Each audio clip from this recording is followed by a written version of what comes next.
አይ ሀሳብ እንድትሰጡ ነው የገባችሁት። ባይዘው ነፃ ፈቃድ አለኛው ገና ነፃ ፈቃድ ሲባል ምንድነው ሉትራን ካልቪኒ ሲባል ዘሎ ሲስ ይገባል። የርዕስ ጥሞታ ላይ ገልጾ ተመሆኑ እና ቤትሻ እንዴት ነበር ዛሬ ውሎ? ሁሉ አሪፍ ነበር እግዚአብሔር ይመስገን። ቸርች ምናምን? አዎ ዛሬ አይደል ጠዋት ሄጃለሁ። ለካ ሄጃለሁ። ሚካኤል አይደል ዛሬ? ሄጄ ነበረ። የነበር ይልሽ እዚሁ ልደታ ሚካኤል አልሄድኩም። እዚሁ ልደታ አልሄድኩም። ልደታ ስትይ እዚሁ አትበይ አንቺ በጌታ አረፊ።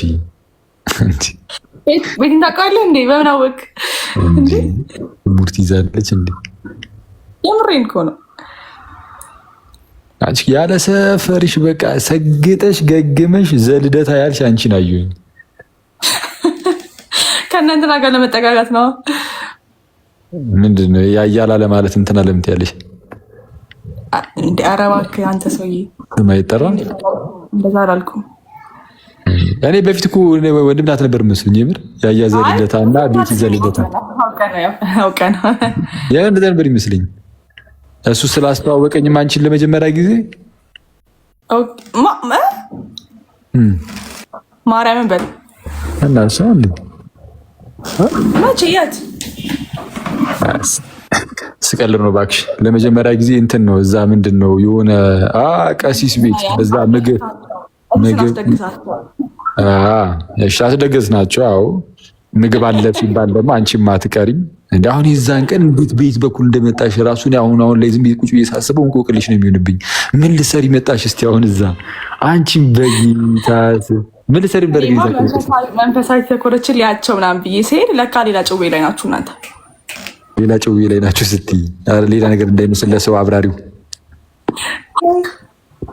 አይ ያው መንፈሳዊ አይደላችሁም ግን ቲክቶከር ናችሁ። ወርዲት አንዱ ታገኝቷል ቢያንስ ከበኋላ እንዴት እዚህ ለኛ የዛን ጊዜ እወደዋለሁ ብላ የዛሬ ነገር ብላ ሳሳትፈምስ ይሄ ሙድ ወንድም የምር ጉልበቱን ካልሳምኩ ብላ አረ በጌታ የዛኔ ምንም ጊዜ ቀሲስ እንዳይሰሙታ ቀሲስን እኮ ነው። አረ በስመ አብ የዛን ቀን ማለት ነው። ቀሲስ በቃ እንዴት ምን እንዳሉ ሰምታላ? ምን ብለው ነበር? የአክሊልን ሆድ እንዴት ነው ሌላ ድግስ ካልተደገሰ እንትን አይልም ምናምን አይደል? ዛሬ ምንም አልበላም ማለት አይ በቃ ሰው ሊበላ ፈልጎ ነበር ግን ሊበላ አልቻለም። እውነት ነው። የዛን ቀን ምንም ነገር ምንም አልቀመስኩም እውነቱን ለመናገር። አንቺ ግን ቆይ ቤት በኩል አድርገሽ መጣሽ። ቆይ አንቺ እኔ ማለት ሰፈራችሁ አይገናኝ ቤት በኩል ነው የተጠራሽው። በማን በኩል ከማን ጋር በልጠሽ ነው? ታዩ እሱ ማንንም አታውቂያቸውም። ከእንትና ጋር ነበር የመጣሽው። ቤቲ አይደለም ከእንትና ጋር የመጣሽው። ቤቴልማም ደወርቅ አወቃት እንዴ? እንትና ቤተ እሷ ነበረች እንዴ ዛን ቀን? አዎ ኦኬ። ይሁን እንግዲህ መምጣትሽ አልጎዳሽም ጠቀመሽ እንጂ። አዎ ተዋውቀናል። አሪፍ ነው ግን እና ምን እሺ ዛሬ ርዕስ አለሽ ወይስ? አቅማ እንዴ የምርም ሰግጠሽ ማህበሩ ላይ ልትሄጂበት ነው? ቀልድ መስሎ ነው እንዴ? ቀልድ አይደለም እኮ የምሬ ነው። ቅዳሴ እንማር ነው ወይስ እንሂድ እናስቀድስ? አይ እናስቀድስ ነው እንጂ ቅዳሴ እናስቀድስ። ቅዳሴውን ተይው እስቲ አሁን ለምሳሌ ተይው ቅዳሴ የሚለውን ተይውና እናስቀድስ። ማህበር እኮ በቂ እኮ ነው። እናስቀድስ ካልሽ ሌላ ምን ሊሆን ይችላል ከቅዳሴ ውጪ? ኦኬ እማ ለማለት ነው አደ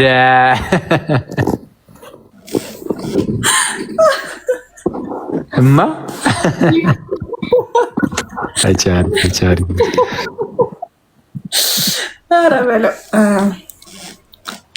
አቡሻ ምን ትላለህ እስቲ ማህበሩ ላይ? ኧረ ምንም ማለት ኢቨን አብሪቬሽኑ ራሱ አሁን ነው የተስተካከለው። እማ ይሻላል ታውቃለህ።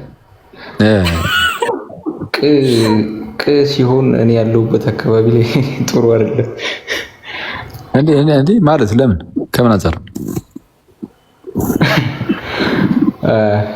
ቢቀር ይሻላል? አሪፍ ነገር። አይ ተይ ቢቀር የሚሻል ነገር ከሆነ አታነካኪ። ሲሆን በቃ ሲሆን ያው ቀሲዮን አትበል። ሰውዬ ተናገር እንጂ ምንድን ነው? ምንድን ነው? አልገባኝ።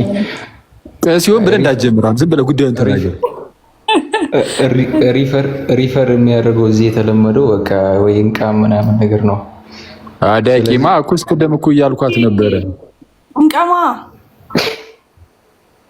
ቅምቀማ ለመጠጡ ነው። ማንም አላሰበውም እንደዚህ። አረ ቅድም እያልኩሽ ነበር እኮ። በጣም ያሳዝናል በእውነት። እማ ይቻላል በቃ እማ እናደርገዋለን። ቅማ ላይ አሪፍ የሆነ ሰው ነው የሚሄድን ነገር እንትን የሚለው የሚቀላቀለው ስልሽ እኔ ያለሁኝ አልሽኝ። እቺ ልጅ ምን ትቅማለች እንዴ ብዬ ዝም አልኩኝ። ብዙ ምምላው ላስወራሽ አልቻልኩም። እንደዚህ ነገር ታውቃለህ። በጣም አታውቂ። እዛ ነው ቶሎ የማይቀበል። እናንተ ጥሩት እኔ እኖረዋለሁ ነው የምትይኛ በውስጥ ተዋተ ሰውዬ እባክህ። እሺ የምር ግን ሲሪየስሊ በወስደው ማለት ነው። ሲሪየስሊ እንዴት ይመስላችኋል የሚሆነው? ከስር መላጣ ነው አክሊል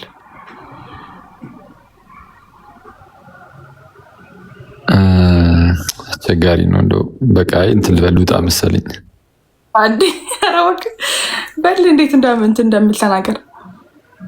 እንዴት ልታስኪጁ እንደምችይ ጋር እንዴት ማታስኪጁ እውነት ማለት አረ ሊሄድ እኮ ይችላል፣ ግን ሁሉም ወደ የቤቱ ነው የሚሄደው።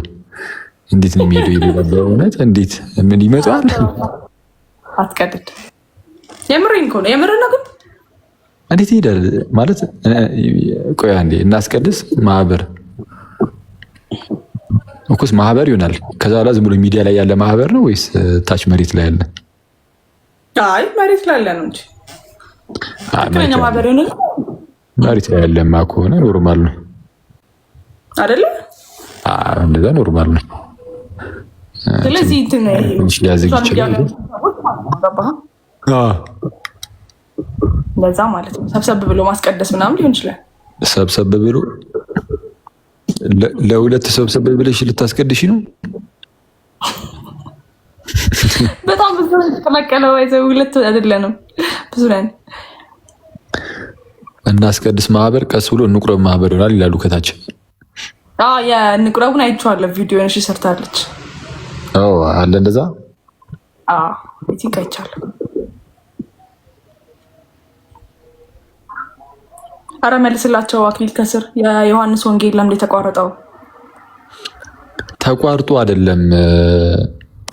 ኦልሬዲ ዩቲዩቡን ማንቀሳቀስ ስላሰብኩኝ እዚህ ላይ የምንማረውን ዩቲዩብ ላይ ለማስቀመጥ አሰብኩኝ እና አጋጣሚ ደግሞ ከዚህ በፊት የተማማር ነው እዚህ ላይቭ ላይ የተማማር ናቸውን ወደ ዩቲዩብ ሊወስዶ ነበር ሀሳቤ። ዮሐንስ ወንጌልን ለምሳሌ ግን ለምሳሌ አንዱን ለቀቄው ሁለቱ አልወርድም አሉኝ፣ ዳውሎድ አሉንም አሉኝ። ራሱ ከዚህ ከእንትኑ ላይ እንደው ከቲክቶክ ላይ እና ዩቲዩብ ላይ ሳላስቀምጠው አሁን እዚህ ላይ ብቀጥለው እኩል ማስኬድ ስለማልችል አንደኛው የዩቲዩብ ነው ይተዋለሁ ሙሉ በሙሉ እንደዛ ከሚሆን ብዬ ነበረ። ግን በቃ አሁን ፊክስ አደርጋለሁ፣ አያሳስብም። ኧረ አሁን በቃ ከሰኞ እንቀጥሏለን። እንዲ አራው ዳኒ እንዲ ምን እሺ ነው ስለ ሉተራኖቹ እየፎከሩብን ነው እያሉ ነው ከታች። አሁን ያለ ርዕሲ አሁን እዚህ ሰው ቤተ ምን እንትና አትነካስባችሁ አትኩስኩስ ኖርማሊ እንሄድባችሁ ያለን በደንብ ያማል እንዴ ሉተራን የሆነ ብቻ አንዳንድ የሚጽፉትንም ነገር ምናምን አይቻለሁ፣ ቴሌግራም ላይም አይቻለሁ የተወሰነ ምናምን። እንግዲህ ጌታ በሚያውቀው ምንም በቃ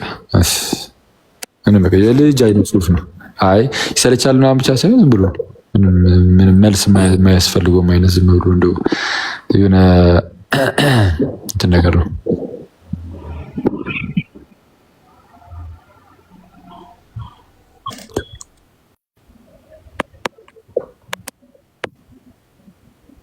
ይኸው በቃ እንትን በል እኔ ሉጣ አውሩ። እሺ ቻው ቤተሰብ። እሺ ፎቶን ወደነዋል ይላሉ። አይተሽዋል የተለቀቀብኝ ፎቶ እንዴ? አላየሁትም። አትቀልድ። አላየሁትም። ላክልኝ ቴሌግራም ከታች ካለ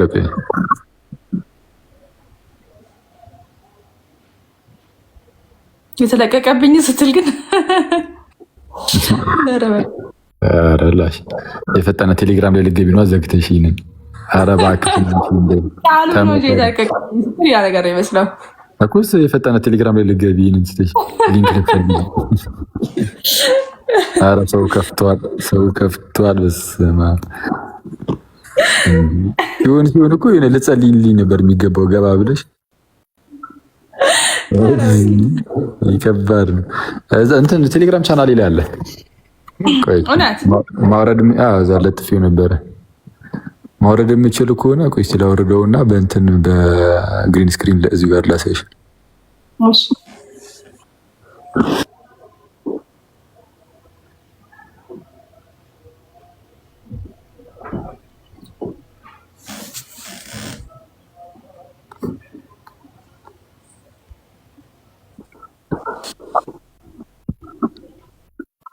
ኦኬ አስቲካ እንዴ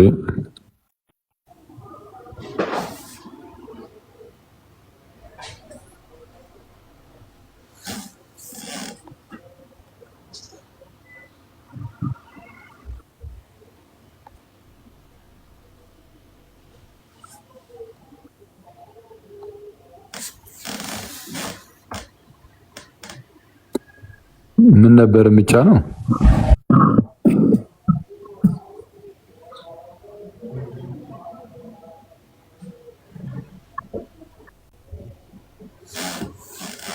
ይሄና እንኳን ደህና መጣ።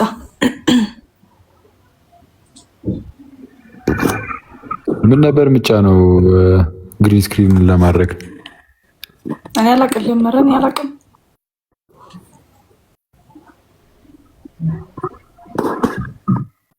በቃ ወይ እንትን አድርጊው አንቺ አውርጁና እስቲ አረ ሞክሪው። የኔ ጭራሽ ግሪን ስክሪን አልመጣልኝም። ግሪን ስክሪን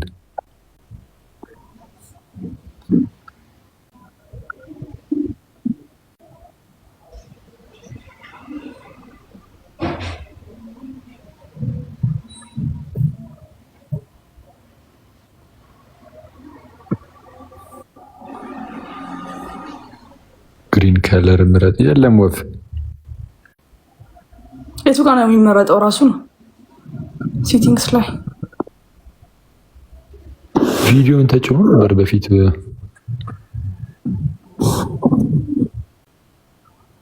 አራቆ ነበረ ዛሬ የት እንዳለን እንጂ ኢፌክት። እሺ ያው ኢፌክትስ ላይ እኮ ገባሁኝ። ታዲያ ምንድን ነው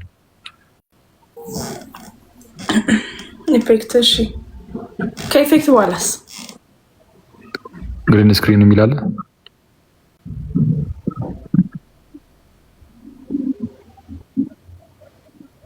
ከዛ ግሪን ስክሪን መቶልን እኔ ጋር የለም። አንቺ ጋር ካለ ግን መጀመሪያን ከቴሌግራም ላይ አውርጁ። እሺ ቆይ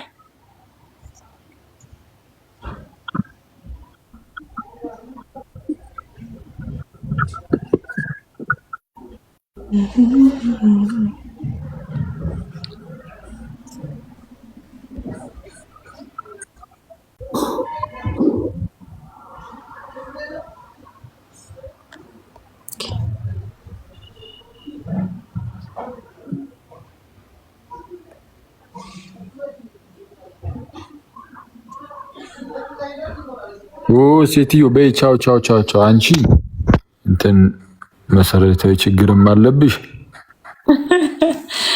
ደግሞ የራስሽን ፎቶ ሙሉን አስገብተሽ የመልአኩን ምንድን ነው እንደዚህ የቆረጥሽው? ምን አይነት ራስ ወዳድነት ነው? እንዳላነሳው የሪንግ ላይት ነው ድላይ ተቀሳሰር። እስኪ እንዲህ እኮ አይደረግም። አሌክስ ፓስተር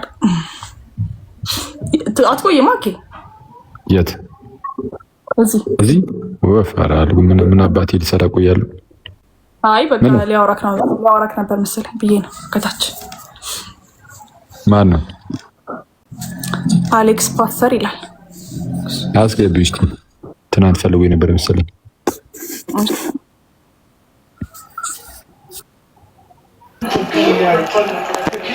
አኪ እንዴት ዋላችሁ? ሰላም መሻችሁ? ይመስገን አምላክ። እንዴት አለ አሌክስ? ደህና ነኝ።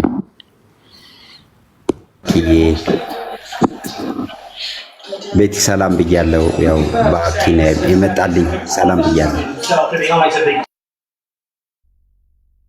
አለን ይመስገን አምላክ። ሰላም ብዬሻለሁ እያለች ነው ሴትዮ። እንዴት ነው አሌክስ? እንኳን ደህና መጣ። እግዚአብሔር ይመስገን። አኪ አብሩት የሆነ ጥያቄ መጠየቅ እችላለሁ? ትችላለህ። ቀጥል። እሺ፣ እዚህ ይሄ በነፃ ፈቃድ ጉዳይ ላይ ምን ከሰዎች ጋር አውርቼ ነበረ።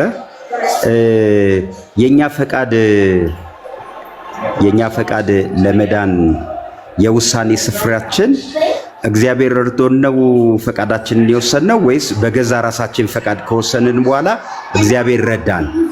ስለዚህ እግዚአብሔር የረዳን እኛ በመጣልን በእግዚአብሔር ቃል ውስጥ ለውሳኔ የሚረዳንን ነገር ከተፈጠረልን በኋላ እኛ ወደ ውሳኔ መተናለው የምንለው ወይስ ለመወሰንም እግዚአብሔር እኛን ረዳን ነው?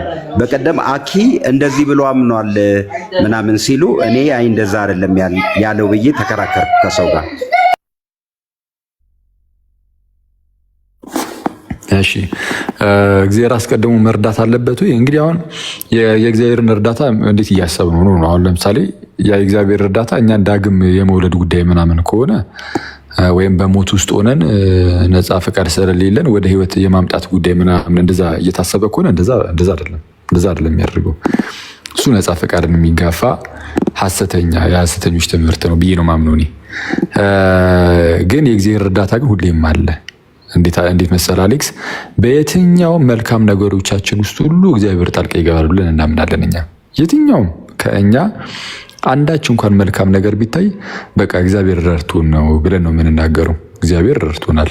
እኛ ያው ነፃ ፈቃድ የለንም ማለት አይደለም። አዎ በፈቃዳችን የምናደርገው ግን የእግዚአብሔር እርዳታ ደግሞ አለ። በየትኛውም በመንፈሳዊ ነገር ብቻ አይደለም፣ ኖርማል በዓለማዊ ጉዳይ በስጋዊ ጉዳይ ምናምን መልካም ነገር ስናደርግ ያለ እግዚአብሔር እርዳታ ያን ነገር እንደማናደርገው ነው የምናምነው። ኢቭን በልተን ስናድር እግዚአብሔር ስለረዳን ነው ብለን ነው የምናምነው። ያለ እግዚአብሔር እርዳታ ምንም ነገር አናደርግም ብለን እናምናለን። መልካም ነገሮችን ነው እያልኩ ያለሁት ከዛ አንጻር ማለት ነው። ከዛ አንጻር የመልካሞች መልካም ደግሞ አንዱ ይሄ ነው። የቱ እግዚአብሔርን ማወቅና እግዚአብሔርን እሺ ማለት እና በዚህ ውስጥ የእግዚአብሔር እርዳታ አለ።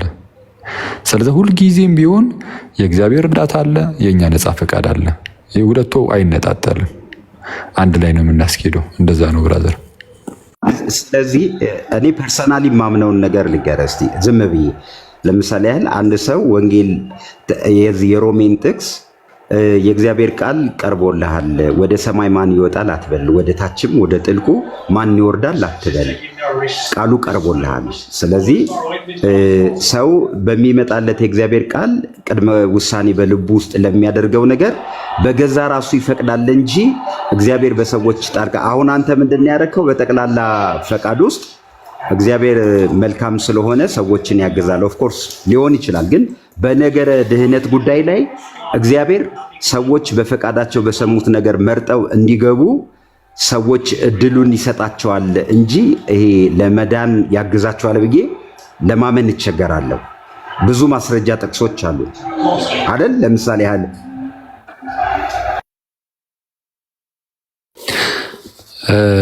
ለራሳቸው እድሉን ይሰጣቸዋል። ትክክል ነህ፣ እዚህ ላይ አልተሳሳትክም። ግን እድሉን ይሰጣቸዋል። አዎ ያንን እድል እንዲጠቀሙ ደግሞ እግዚአብሔር አያግዛቸውም ነው ሙሉ በሙሉ። አሁን ከእግዚአብሔር እርዳታ ውጭ ሆነ ብቻህን ሆነ እግዚአብሔር ምንም ነገር በቃ ፊቴን ሙሉ በሙሉ አዙር ያለው እንደፈለግኩን ብሎ እንዲለቅህ ነው። እንደዛ ነው የምትሰራው። ያ አይመስለኝም ጉዳዩ። በየትኛውም መልካም ነገሮቻችን ውስጥ እግዚአብሔር አለ ነው። ምናልባት ግን ብዙ ጥቅስ አለ ስላልክ እስቲ እግዚአብሔር ሳይረዳኝ ነው ያመንኩት የሚል ካለ ወይ እንደዚህ አይነት ነገር አግኝተህ ከሆነ እስቲ ነውና አሁን ለምሳሌ ያህል ወንጌላት ላይ ለምሳሌ ሰዎች ለመፈወስ ወደ ኢየሱስም ሲመጡ ይጠይቃቸዋል እኮ። ያ ማለት ምንድነው? ፈዋሹ አጠገባቸው አለ። እነሱ ፈቃዳቸውን ሲጠቀሙ ለምሳሌ ለመፈወስ አንዳንድ ጊዜ ወንጌል ላይ ባለማመናቸው ምክንያት በዚያ ከተማ ድንቅ ሳያደርግ ሄደ ይላል። ስለዚህ እግዚአብሔር ሊረዳቸው መጥቷል። ግን እነሱ በእግዚአብሔር የላከው ለማዳን የመጣ ፈውስ የያዘ እንደሆነ ባለማመናቸው ምክንያት ሄዷል ነው የሚለው። ሁለተኛ ወንጌል የምስራቹ የሚሰበክ ከሆነ ሰዎች ከሰሙ በኋላ ያንን ነገር በራሳቸው አገናዝበው እግዚአብሔር በዚህ በኩል ያግዘኛል፣ ይጠቅመኛል፣ ይረዳኛል ብለው እንዲያምኑ ወንጌል ውስጥ ያሉ ብዙ መልካም ነገሮችን ለመቀበል የሚያስችል ነገር የሰዎችን ፈቃድ እግዚአብሔር ሳይጫን ማለት ነው። በሌላ አማርኛ ምን ማለት ነው? ሌሎች ሰዎች ላይ የሚቃወመው ነገር አለ። ለምሳሌ እግዚአብሔር ይረዳናል ስንል ለሌሎቹስ አይረዳቸውም ወይ? እኔ እግዚአብሔር ረድቶኝ የምድን ከሆነ ሌሎቹ የእግዚአብሔር መልካምነትን ስላላገኙ ነው ወይ የማይድኑት? ይሄም ጥያቄ በዛኛው ሳይድ አለ ማለት ነው። ስለዚህ እኔ አሁን በቀደም ለታ ከአኪ ጋር የነበረን አንድ ነው ብዬ ያሰብኩት ትምህርት ብዬ ከሰዎች ጋር ሳወራ አይ አኪ አንተ እንደምትለው አይደለም የሚለው ሲሉኝ መልሼ የተቀዳውን ሰማሁት። ስለዚህ አሁንም እንደሱ ከሆነ እኔ እንደዚህ ነው ማምነው ምን ትላለህ ልልህ ብዬ ነው። አዎ ያው እንግዲህ አስቀድሜም እንዳልኩ እና አሁንም እንደምደግሞ ማለት ነው ሰው በራሱ ፈቃድ ያምናል ወይ? አዎ፣ ግን የእግዚአብሔር እርዳታ ግን ሊለዩ አይገባም ነበር ያልኩ። አንዳንዶች በእግዚአብሔር እርዳታ ሲያምኑ፣ አንዳንዶች ደግሞ እግዚአብሔር አልረዳቸውም ማለት አይደለም። የእግዚአብሔር እርዳታ እኮ ለሁሉም ነው። እግዚአብሔር ሁሉን ነው የሚረዳው። ግን አንዳንዶች አሁን የኛ ነፃ ፈቃድ ምሰራለ ማለት ነው። ነፃ ፈቃዳቸውን ተጠቅመው አሚን ብለው ሲያምኑ፣ አንዳንዶቹ ደግሞ አናምንም የሚሉ አሉ። ስናምን ያመንነው ነፃ ፈቃዳችንን ተጠቅመን ነው። የስ 101% ይሄ እርግጥ ነው። ነፃ ፈቃዳችንን ተጠቅመን ነው። ግን ደግሞ በተመሳሳይ ሰዓት ይህም ደግሞ እውነት ነው። የትኛው? እግዚአብሔር ደግሞ ይረዳናል። አሁን አንተ እያልክ ያለው እኔ በጌታ ሳምን እግዚአብሔር አልረዳኝም ብቻዬን ሆኜ ነው ያመንኩት እያልክ ነው እንዴ? በጌታ ስታምን እንዴት እግዚአብሔር አይረዳህም? ቃሉን ስትሰማ በደንብ እንድትረዳ ምናምን እግዚአብሔር እንዴት ቀረባ አይልህም? እንዲህ አለ የስ ነፃ ፈቃድ እኮ አለ። ስቲል ግን የጌታ እርዳታ ይኖራል በአንድም በሌላም። ይህ ግን ለአንተ ብቻ የተሰጠ አይደለም፣ ለሁሉም ነው። በቃ ሁሉንም እግዚአብሔር ይረዳል። አፍተሩል ዓላማውም በልጁ በክርስቶስ ኢየሱስ በኩል ዓለምን ወደ ራሱ ማቅረብ ነው። ሰዎችን ሁሉ ወደ ራሱ ማቅረብ ነው። እንደዛ ስለሆነ ሰዎች እንዲያምኑ የእግዚአብሔር እርዳታ ሁሉ ያብሮ አለ። እንዳልኩ ነው። ዳግም የመውለድ ጉዳይ አይደለም። ዳግም የምትወለደው ካመንኩ በኋላ ነው። እንዲህ ያለውን ጸጋ ያለ እምነት የሚገኝ አይደለም። አምነህ ስትጠመቅ ዳግም ትወለዳለህ። ከዛ ውጪ ሳታምን በፊት ዳግም ተወልደ ከዛ በኋላ ትሄድበታለህ። እንደዛ አይደለም። እና በአጭሩ ግን ምንድነው እምነት በነፃ ፈቃድ ነው፣ ግን በእግዚአብሔር እርዳታም ነው። እኔ እንዳልኩ እንደዚህ ነው። የሆነ አንተ አሁን እንደዛ ነው እያልክ ያለው። እኔ በጌታ ሳምን እግዚአብሔር ምንም አልረዳኝም እያልክ ነው። ይህንን ነው የምታምነው ማለት? በጌታ ሳምን እግዚአብሔር አልረዳኝም ብለን የምታምነው? ኦኬ፣ ምን ላድርገው? ላሳጥር አላብዛብህና፣ ለምሳሌ የእግዚአብሔር እርዳታ በሁሉም ነገር ውስጥ አለ። ኦፍኮርስ ለምሳሌ ምሳሌ አልኩ መሰለህ። አንድ ቀን ለታ ስታወራ ሰምተህ አንተ ጋር ሌላ ሰው ለምሳሌ ያህል እኔ ልጆች አሉ ከባለቤቴ ጋር ልጅ የመውለድ ፖቴንሻል እግዚአብሔር እኛ ውስጥ በበረከት ያስቀመጠው ነገር ነው አለ በኔቸር እኛ ውስጥ ያለው ያ ልጅ የመውለድ ፖቴንሻል ግን ወደ ፍሬያማነት የሚመጣ እግዚአብሔር ያንን የሰጠንን ነገር ወደ ፍሬያማነት የሚያመጣው በእኛ ፈቃድ ነው። ምን ማለት ነው? ሁለታችንም ተያይዘን ልጅ ሊያስወልድ በሚችል ቶንጃ ቆይ ቀስ በል ልጅ ሊያስወልድ ወደሚችለው ስርዓት መምጣት አለብን። ይሄ በዮሐንስ ወንጌል ምዕራፍ 1 ላይ ያለው ከወንድ ወይም ከሴት ፈቃድ ተወልዷልና፣ ስለዚህ ልጆቼ ኦልሬዲ በዘር በፖቴንሻል እኛ ውስጥ አለ። ግን ለመወለድ ስርዓት እንከተላለን። እግዚአብሔር በወንጌል በኩል ለሰው ሁሉ መጥቷል። መልካምነቱን ኢየሱስን በመላክ ኢየሱስ በመስቀል ላይ በመሞቱ ወንጌል ሆኖ ጸጋ ሆኖ ሕይወት ሆኖ መጥቷል እኮ። ግን ሰው ይህንን የሚያህል አቅም እግዚአብሔር በክርስቶስ ለቆ ሳለ ሰው ሰምቶ እግዚአብሔር ምን ያህል መልካም እንደሆነ አምኖ በፈቃዱ ነው ነገሩን መቀበል የሚችለው ወደሚል ነው የመጣው። ስለዚህ አንድ ጥያቄ ጨርሼ ሌላ አልጠይቀም፣ ሌላ ጊዜ በሌላ እድል፣ ምክንያቱም ስለማምንበት አንድ ጥያቄ አንዴ ቆይ አሌክስ፣ አሁን ያንተን ሀሳብ እንድረዳው ማለት ነው። አንተ አሁን በጌታ ሳምን እግዚአብሔር ምንም አልረዳኝም ነበር ብለህ ነው የምታምነው? ስመጣ እኔ አልረዳኝም ነው የምለው። ምክንያቱም እርዳታው ኦልሬዲ በወንጌል ውስጥ ወደ እኔ መጥቷል ነው። ሲመጣ ግን መጽሐፍ ቅዱሳችን የሚያስቀምጠው በቃ በክርስትናው እንደ አጠቃላይ በመልካም ነገር ሁሉ እግዚአብሔር ረዳት እንደሆነ ነው፣ ለፍጥረቱ ማለት ነው። በየትኛውም መልካም ጉዳይ እግዚአብሔር ለፍጥረቱ ረዳት ነው። ስለዛ በጌታ ሲያምን አንድ ሰው እግዚአብሔር ረድቶት ነው፣ እግዚአብሔር ይረዳዋል። ያላመነውም ሰው እግዚአብሔር ሳይረዳው ቀርቶ አይደለም፣ ፈቃደኛ ስላልሆነ ነው። ምክንያቱም እግዚአብሔር የሚረዳው ፈቃደኞች የሆኑትን ነው። እና የእግዚአብሔር እርዳታ ለሁሉም ነው፣ ግን አልፈቅድም ያለ ሰው ያንን ነገር አያገኝም።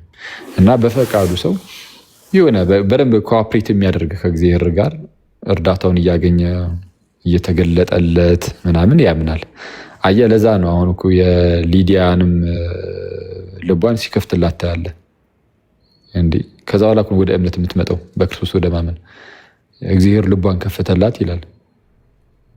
አየህ፣ የእነ ጳውሎስ የሚናገሩትን ቃል ታደምጥ ዘንድ ልቧን ከፈተላት። ይህ ማለት አሁን ይሄ ቃል ማለት ነው። እነዚህ እንትኖቹ እንደሚሉት ምንድነው ስሙ ሉተራኖቹ እንደሚሉት ልቧን ከፈተላት ሲል ከሞት ወደ ሕይወት አመጣት፣ እንደዚህ ያደረጋት አዳናት፣ ወይም ዳግም ወለዳት ምናምን፣ እንደዛ አይደለም። ይህ እንደዛ ጭራሽ መጽሐፉም አይልም። ራሳቸው ሉተራኖቹ ናቸው የሚሉት። የሉተራኖቹ አነባበብ ብቻ ነው። ያውም ደግሞ ያለ ፍላጎቷ ያለ ነጻ ማለት ያለ ፈቃዷ ምናምን የሚሉት ይህ በቃ የእነሱ ትምህርት ነው። የለም መጽሐፍ ቅዱስ ላይ ሽቶ የለም። ሲጀመር ሴትዮዋ እግዚአብሔርን የምታመልክ ምናምን ሰው ናት እና ልትሰማ ደግሞ የመጣች ሰው ናት። ያው እግዚአብሔርን ማምለክ ማለት እኮ እንደው ዝም ብሎ የትኛውም አይሁዳዊ ፂማሙም ሆነ ቀሚሱን አንዘራፉ የሚሄደው እኮ ፈሪሳዊ እግዚአብሔርን ያመልካል ይባል ነበር የሚሉ ሰዎች አሉ። አንዴ ጌታችን በወንጌል ላይ እኮ አክቹዋሊ በብሉይ ኪዳን መጽሐፍት ላይም የሚገሰጹ አይነት ሰዎች ነበሩ። እና እውነተኛው አሁን እግዚአብሔርን የሚያመልኩ ሲባል እንደዚህ መጽሐፍ ቅዱስ እንደዚህ የሚመሰክርላቸው ምን አይነት ሰዎችን ነው? እግዚአብሔርን የሚያመልኩ ናቸው ተብሎ የሚመሰከርላቸው የሆነ አውትዋርድ የሆነ ውጫዊ የሆነ እንደው የሆኑ ስርዓቶችን የመተግበር ጉዳይ ያላቸው ሰዎችን አይደለም። የምርም እግዚአብሔርን በመፍራት ውስጥ የሚኖሩ ሰዎችን ነው። ኢንዋርድ የሆነ ነገር ሲኖር ነው፣ ውስጣዊ ነገር ሲኖር ነው እንጂ ዝም ብሎ አሁን አንዳንዶች በየሚዲያው ምናምን እንደዛ ሲጽፉ ምን ሲሉ አይቻሉ። ምንም ከዛ ጋር የሚገናኝ ነገር የለም። እና በቃ አባቶቻችንም የፈቱት ይህንን ክፍል እና ቅዱስ ዮሐንስ አፈወርቅም ከዚህ በፊት እንዳሳየሁት በምን መልኩ ነው? የአባቶች ልጆች እኛ ነን ችግሩ፣ ሉተራኖች አይደሉም። ሉተራ አባቶችን አያውቁም። ሉተራኖች ከእነሱ ጋር እስከተስማማ ድረስ ብቻ ነው። አያውቁም ስል ደግሞ ዝም ብዬ አይደለም። አባታቸው ሉተር አባቶች ሲጠቀሱበት፣ የኤርትራን አባቶች ሲጠቀሱበት አይ መጽሐፍ ቅዱስ ብቻ ይል ነበር የሆነ ሰዓት ላይ። ለምሳሌ የነጻ ፍቃድ ትምህርት ላይ ኤራስመስ አባቶችን ሲጠቅስበት አይ አባቶችን መጽሐፍ ቅዱስ ብቻ ጥቀሰልኝ ሲሉ ነበረ። እንዴ መጽሐፍ ቅዱስ ጥቀስ አልኩት፣ አባቶች ጠቀሰብኝ፣ ይቅርታ አድርግልኝና አለ። አይ እኔ በቃ ዋናው ለእኔ መጽሐፍ ቅዱስ ነው ይላል። አይተዋል። ልክ ከሱ ትምህርት ጋር አባቶች ሁሉ ሲጣረሱበት አይ አባቱ ማን ነው መጽሐፍ ቅዱስ ብቻ ይላል። እሺ መጽሐፍ ቅዱስስ ቢመጣ ራሱ እንደፈታው እኛ ልንቀበለው? ሉተር ማን ነው እሱ? ዮሐንስ አፈወርቅ መጽሐፍ ቅዱስን አልተረዳም። ጋሽ ሉተር ተረድተውታል። እኔ ምን አይነት ትዕቢተኛ የሆነ ሰው እንደሆነ ጌታን እኔ በጣም የሚያስገርም ብቻ ተውትና እሱን ማለት ነው። ስለዚህ አሁን የሊዲያን የልብ መከፈት ስታዩ ዳግም እየወለዳት አይደለም፣ ገና ልታምን ነው። በቃ ረዳት ነው። በቃ አለቀ። ምን አይነት እርዳታ? የተሻለውን ነገር ደግሞ እንድትይዝ። አስቀድሞ እግዚአብሔርን የምታመልክ ነበረች፣ ግን የተሻለ ነገር መጥቷል። አይተዋል። የመጨረሻውን የእግዚአብሔርን መገለጥ እርሱም በልጁ በክርስቶስ ኢየሱስ የሆነውን እሱን ደግሞ ታውቅ ትረዳ ዘንድ ወደ እንደዚህ ማስተዋል ታደግ ዘንድ እግዚአብሔር ሲረዳት ታያል። ታላቅ የሆነ የእግዚአብሔር እርዳታ ነው። ስለዚህ አሁን እግዚአብሔር ረዳት፣ ግን እሷ ምንድናት? ዌሊንግ ነበረች፣ ፈቃደኛ ነበረች። እግዚአብሔርን ታመልክ ነበረ ብሎ መጽሐፍ ቅዱስ ነው የመሰከረልን። ልክ እንደ ፈሪሳውያኑ ወይም እንደ ሌሎቹ እንደዚህ የሆነ ተነቅፈው በነቀፌታ መልኩ የተነገረላት አይደለችም። የእግዚአብሔርን የማምለኳ ጉዳይ እዛው ላይ ደግሞ እነ ጳውሎስ የሚናገሩትን ትሰማ ነበረ ይላል። አይተዋል። ያለ ፈቃዷ ብዙ ይሄ ለመዳን ፈልጋ ምናምን አይደለም ነው የሚሉ እኔ አይነት እንደው የእቃቃ ሃይማኖት እንደሆነ ያ ሃይማኖት በእውነት አስበው። እግዚአብሔርን የምታመልክ ሴት ሆና ከዛ ደግሞ እነ ጳውሎስ የሚናገሩትን ደግሞ ትሰማለች እና ስትሰማ ግን መዳን ፈልጋ ፈቅዳ አይደለም እንዴ? ምንድን ነው ይሄ? እንደዚህ አይነት ሃይማኖት አለ እንዴ በጌታ ስም እንዴ? እና ቅዱስ ዮሐንስ አፈወርቅ ይህንን ቦታ ሲተረጉም ምን አለ? የስ ልብን የሚከፍተው እግዚአብሔር ነው ይልና እግዚአብሔር ግን ልብን የሚከፍተው የፈቀዱትን ይላል። አየህ በቃ አለቀ። እና የአባቶች ልጆች ነን። በዚህ መልኩ ተፈቶልናል። ፕላስ ኮንቴክስቱም አውዱም ግልጽ ነው፣ ክሊር ነው። እውነቱን ለመናገር ይህን ነገር ያዝ አድርገውና ወደ አንተ ደግሞ ልምጣ። አየህ አንተ ደግሞ አይ እኔ ያመንኩት እግዚአብሔር ረድቶኝ አይደለም አልክ እንዴ? ከሊዲያ እንዴት ነው አንማርም ወይ? ያው ሊዲያ ያመነችው የነ ጳውሎስን ቃል አድመጣ አስተውላ እንትን ያለችው እግዚአብሔር ረድቷት አይደለም ወይ? ግን ፈቃደኛ ስለሆነች ማለት ነው። እግዚአብሔር ረድቷት የለም ወይ? ልቧን ከፍቶላት የለም ወይ? ስለዛ የእግዚአብሔር እርዳታ አለ። ስለዛ እዚህ ጋር ያንተም ሀሳብ እሳቤ ይህ ጥቅስ ያንተንም እሳቤ የኤርትራንም እሳቤ ስህተት ያደርጋል። ያንተን እሳቤ እኔ ያለ እግዚአብሔር እርዳታ ነው ማምነው የሚለው የአደገኛ ትምህርት ነው። በጣም አደገኛ ባይዘው በጣም ጌታን ሳምነው ምንም የእግዚአብሔር አልረዳኝም ነበር ማለት እግዚአብሔርን ወደዛ ዙር አድርገው በራስ እንድትኩራራ ብቻ የሚያደርግ ሊሆን ይችላል። ይህ በጣም አደገኛ ነው፣ ያስፈራል። ራሱ እውነቱን ለምነገር አሁን ለእኔ ያስፈርቶኛል ውስጥ እንደዛ ስተለኛውን ጌታ በሚያውቀው ማለት ነው። ጌታን ሳምነው እግዚአብሔር አልረዳኝም የሚለው ቃል እንዴት እኔ ያስፈራ ጌታ ኢየሱስ በሚያውቀው እኔ አሁን ውስጤን ይረብሸዋል። አሁን አይደለም እምነትን የሚያህል ነገርና በየትኛውም በመውጣት በመግባታችን ውስጥ ያሉ የትኛውንም መልካም ነገሮችን ሁሉ እግዚአብሔር ይረዳናል ብለን ነው የምናምነው። ስለዛ እግዚአብሔር ረዳታችን ነው። ይሄ መታወስ አለበት። በጎን ደግሞ አይ ያለኛ ፍላጎት ያለኛ ፈቃድ እንዲሁ ዳግም ወለደን የሚሉ ወይም ደግሞ እንደዚሁ ፈቃዳችንን ፈወሰው ምናምን የሚሉ ደግሞ የሉተራኖች ደግሞ እሱም ምንም በቃ ምንም ከአባቶች ትምህርት ጋር የተጣረሰ የተወላገደ አይነት ትምህርት ነው። ሁለቱም ትክክል አይደለም። ያንተም የሉተራኖች ከመጽሐፍ እንግዲህ እኔ ሳየው ማለት ነው። ከይቅርታ ጋር ግን እንደው አይ እኔ በፈቃድ እኮ ነው እየጠየቅኩ ያለሁት። ግን የሊዲያን በቀደም ስትመልሰው ስለሰማው እግዚአብሔርን ታመልክ ስለነበረ ስለሚል ቶንጃ ረብግ ምንድነው እኔ እሱ ጋር የምስማማበት ነገር አንተ ካነሳው ሀሳብ ኦልሬዲ የእግዚአብሔርን ከእግዚአብሔር መንግስትም ሩቅም አልነበረችም ትሰማ ስለነበረ እዚህ ጋር ተያይዞ የሚመጣው ነገር ብዬ ያሰብኩት ምንድነው ስላመንን ዳግም እንወለዳለን። ከተወለድን በኋላ የእግዚአብሔር እርዳታ በቃሉ ውስጥ የትኛውንም እግዚአብሔር ለኛ ለምሳሌ ጳውሎስ አይኖቻችሁ ይበሩ ዘንድ ጸልይላችኋለሁ፣ ሁለተኛው ስቴፕ ሁለተኛው ሌቭል ሆኖ ሊወራ ይችላል። የሴቲቱ የሊዲያ ልብ እንዲከፈት የሆነው ሁለተኛውን ዕውቀት እንድትረዳ። ሁለተኛውን ዕውቀት ማለት ምን ማለት ነው? ለምሳሌ ሰው በዳግመኛ መወለድ ውስጥ ያለውን የመጀመሪያውን እምነት ከተካፈለ በኋላ መንፈሳዊ ሚስጥራትን እንዲረዱ የሚያደርግ የእግዚአብሔርን አሰራር እንዲያውቁ የሚያግዝ ዕውቀት ነው ብዬ ነው። ይሄኛው ሁለተኛው ደግሞ የምለው ምንድነው? ለምሳሌ ኒቆዲሞስ እኮ ጌታ ኢየሱስ ጋር ሲመጣ ዮሐንስ 3 ላይ እኮ ጠይቆታል። አንተ ከእግዚአብሔር ተልከሃል አለው፣ አውቆታል። ግን ጌታ ኢየሱስ ዳግም ተወለድ ነው ያለው። አሁንም እሱም ፈቃዱን ሲጠይቀው ወደ እናቴ ማህፀን ልግባ ሲለው ኖ ሰው ከእግዚአብሔር ሰው ከእናትና ከአባቱ እንደሚወለድ ልክ ከእግዚአብሔር ይወልዳል ብሎ ነገረው ማለት ነው። ኒቆዲሞስ እዚህ ጋር አንድ ጥያቄ እንዲጠይቅ የሚያደርግ ስለ ዳግመኛ መወለድ ጥያቄ አጭሮበታል ጌታ ኢየሱስ። ስለዚህ አሁን ኒቆዲሞስም ከእግዚአብሔር መንግስት ሩቅ አልነበረም። ጌታ ኢየሱስ ራሱ ሌላ ሌቭል ነው የነገረው በአይሁድ የነበረውን እምነት። ቀጥሎ ደግሞ የጌታ የኢየሱስን መምጣት አምኗል እኮ ጠይቆታል። ስለዚህ አሁን ሰውየው ፐርሰናሊ በራሱ ፈቃድ አሁን ለመጣለት ነገር እንዲመልስ የሆነ ነገር ይመስላል። ስለዚህ አሁን ምንድን ነው ብዬ የምጨርሰው ፈቃደኛ ስትሆን እንግዲህ ወይ በአካል አገኘሃለሁ ወይ እንደዚህ ቤት ስትከፍት ምናምን ያው ሰው ቤት ስለገባው እኔ በዚህ ጉዳይ ላይ ቤት ከፍተንም እያወራን የነበረበት ርዕስ ስለሆነ እኔ ሰው ፈቃዱን ሰጥቶ ቀጥሎ የእግዚአብሔርን እርዳታ በቃሉም በመንፈስ ቅዱስም በጸጋውም የሆነውን ነገር መቀበል ይችላል። ቅድመ ውሳኔ በራስ ፈቃድ፣ ከራስ ፈቃድ በኋላ እግዚአብሔር በወንጌል ውስጥ ያመጣውን የትኑም ነገር የመቀበል አቅም ይኖረዋል እግዚአብሔር ስለረዳው። ብዬ ስለምል ነው። አክዬ ይቅርታ እንግዲህ አመሰግናለሁ። ሌላ ጊዜ ድል ስትሰጠኝ ወይ በአካል ካገኘውክም ወይ ደግሞ በሌላ ቤት እንትን እልሃለን። መልካም እሺ፣ እሺ ፓስተር አሌክስ እናወራለን። ያው ደግሞ ሁሌ ስለምልህ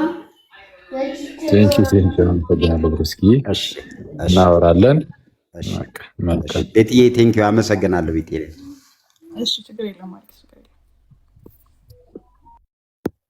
ያው እንግዲህ ሀሳቡን አስቀምጬ የላችኋለሁ። የእግዚአብሔርን እርዳታ መርሳት የለባችሁም። አሁን በእኛ ሳይድ ይህ ነፃ ፈቃድ አለን ስንል ነፃ ፈቃድ ብቻ አማኝ አይደለንም፣ ጸጋም ደግሞ አለ፣ ግዴታ ነው። ያለ ጸጋ፣ ያለ እግዚአብሔር ጸጋ፣ ያለ እግዚአብሔር እርዳታ ምንም የሚሆን ነገር የለም። ነፃ ፈቃድ አለን፣ እግዚአብሔርም ይረዳናል። እና የእግዚአብሔርን እርዳታ አንረሳም፣ አንዘነጋም።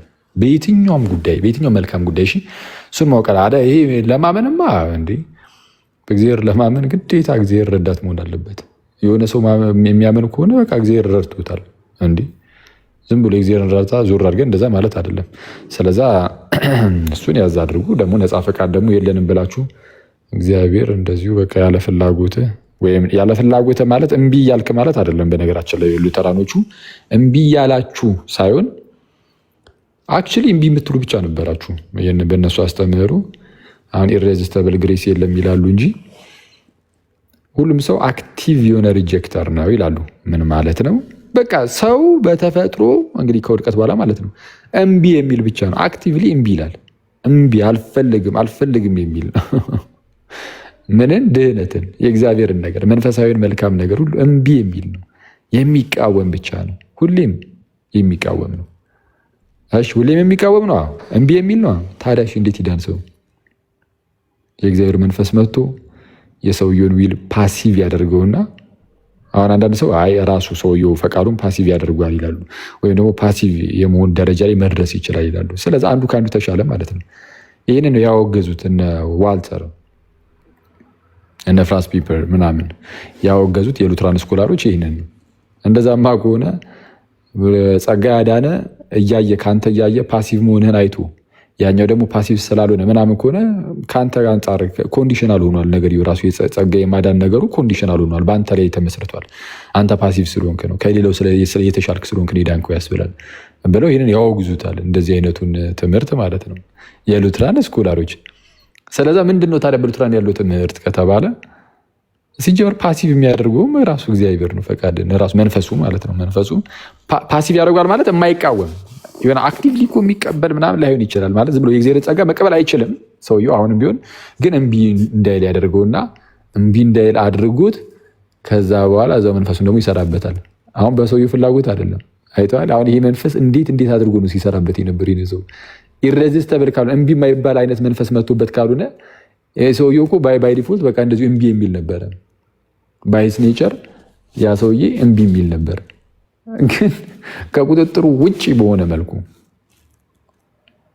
ፓሲቭ አድርጎት ዊሉን ፈቃዱን የሆነ እምቢ የማይል ነገር አድርጎት እዛው ምናምን ስራውን ሲሰራበት ያለ እና የሉተራን ትምህርት እውነቱን ለመናገር ይሄ ወደ ካልቪኒስቶቹ መሄድ አይፈልጉም እና ወደ ካልቪኒስቶቹ መሄድ ስለማይፈልጉ አሁን የካልቪኒስቶቹ ጋር ስትሄዱ ግልጽ ናቸው። በቃ ይሄ እንዲሆነው እንዲህ ነው እንዲያየው እንዲህ ነው አለ። ሉትራኖቹ ግን እንደነሱ መግለጽም አልፈለጉም ሲያዩት ነገሩን። ስለዛ በተቻለ በቃ ማለት ባገኙት አጋጣሚ ሁሉ የተወዛገበ ነገር ነው የሚያወሩት። በቃ እርስ በርሱ የሚጣረስ በቃ በፓራዶክስ የተሞላ ሃይማኖት ነው ሉትራኒዝም። በጣም አስቸጋሪ ነው ይሄ ነገሩ፣ በጣም አስቸጋሪ ነው እና ይታወቃል። ራሱ የሉትራን ፓራዶክስ ይታወቃል። ይህ በቃ ይሄ ምስጢር ነው እያሉ የሚያልፉት ነገር አለ። እግዚአብሔር አንዳንዶችን ለምን መረጠ? አንዳንዶችን ለምን ተወ? ማለት አንዳንዶችን ሲመርጥ ለማዳን ማለት ነው። ሌሎቹን ለምን ተዋቸው? ይህንን እኛ በሎጂክ አናስረዳም ይሏቸዋል። ይሄ ማለት አንዳንዶቹን ሲመርጥ ሌላውን እንደተወ ያውቃሉ፣ ያምናሉ። ግን ለምን እንደሆነ ነው አቡኒ እንጂ ይላል መጽሐፍ ቅዱስ የኛውን አላብራራም ይላል። እንዴ እግዚአብሔር እሺ፣ አሁን ይሄ ከምን ጋር ይጋጫል መሰላችሁ? እግዚአብሔር ሁሉም ሰው እንዲድን ይወዳል ስትላቸው፣ አዎ እኛማ ይሄንን እኮ እናምናለን ይላሉ። እንዲሁ ከካልቪኒስት ለመለየት ያህል ካልሆነ በስተቀር እውነቱን ለመናገር ቴዎሎጂያቸው አይፈቅድላቸውም። እግዚአብሔር ሁሉም ሰው እንዲድን ይወዳል፣ ይፈቅዳል። ሁሉም ሰው እንዲድን ነው የሚፈልገው። ታዲያ ሁሉም ሰው እንዲድን ከፈለገ ለምን ሁሉም ሰው አልመረጠም? ለምን የተወሰኑ ሰዎችን ብቻ መርጦ እንዲድኑ ለይቶ ለመረጠ? የተወሰኑ ሰዎችን ብቻ እንዲድኑ ለምን ለይቶ መረጠ? ሰዎች ሁሉ እንዲድኑ የሚወድ ከሆነ የሚፈልግ ከሆነ አይ እንትን ምስጢር ነው የሚሉት። እኛ ይህን በሎጂክ አናስረዳም እንዴ እና ከነ ምስጢር ትኖራላ። ይሄ ምስጢር አይደለም፣ ባይዘው ይሄ ክህደት ይባላል። ክህደትህን ደግሞ ልክ ሲነቃብህ መመለስ ሲያስቸግር ምስጢር ነው ብለህ ታልፋለህ እንጂ ምስጢር እንደዚህ አይደለም። ምስጢር ዝም ብሎ እርስ በራሱ እንዲህ ባደገኛ ሁኔታ የሚጣረስ የሚጋጭ ትምህርት ሲሆን ሳይሆን የሆነ በቃ የሆነ ድረስ ይገለጠልህና ከዛ በኋላ ያለው ግን ምናልባት ላይገለጥልህ ይችላል እኮ። እንደነዚህ አይነት ነገሮች ይኖራሉ እኛ ጋርም፣ ግን እንደዚህ በዚህ ደረጃ እርስ በርስ የሚጣረስ ግን አይደለም። ይህ እርስ በርስ የሚጣረሰውን ነገር ማስታረቅ ሲከብዳቸው ብቻ የሆነ በቃ የሆነ እንደው ምስጢር ነው ብለን እንለፍ አይነት ነገር እና ይህ የሉትራኖቹ ትምህርት አስቸጋሪ ነው። እውነቱን ለመናገር በጣም አስቸጋሪ ነው ያስብላል። ዴቲንግ ዊር ዳም ይላል። እውነት ነው እንዴ! የሚገርም እኮ ነው። ቤሊ እየጻፈልሽ ነው። ታውቂያለሽ ቤሊ? ቆይ እንዳታስገቢ። እሺ አስገቢውና ማለት ነው ወይ 20 ሰከንድ አውርቶ እንደጨረሰ ትንሽ ፈገግ እንበል እስኪ። አቦኒም እዚህ ሚካኤል ነበረ አላከልኝ አንድ ቁጥር ይጽፋል ተፈጸመ የሚል ገብቶ አሁን አኪ አንተ ህፃን እያለ ፈቅደህ ነው የተጠመቅከው? አቢ ገብቷል ወይስ አስገብቼዋለሁ? ኔትወርኩ ነው መሰለኝ የተሽከረከረ ነው።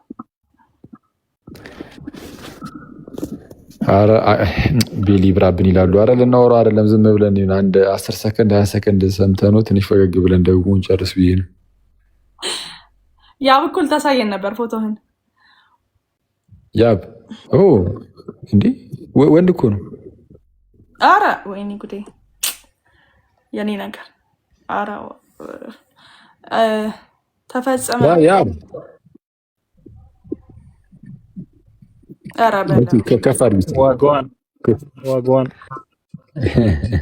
ከፍ አድርጊው። ፕሮቴስታንትን ይለቀቀው አስዩ። አረ ምንድን ነው አኪ እሱኛ እንድናየው የሚፈልገው ፕሮቴስታንቶች ቅዱስ አባት መልአክ ምናምን፣ እኛ እሱን አሁን ላይ የምናየው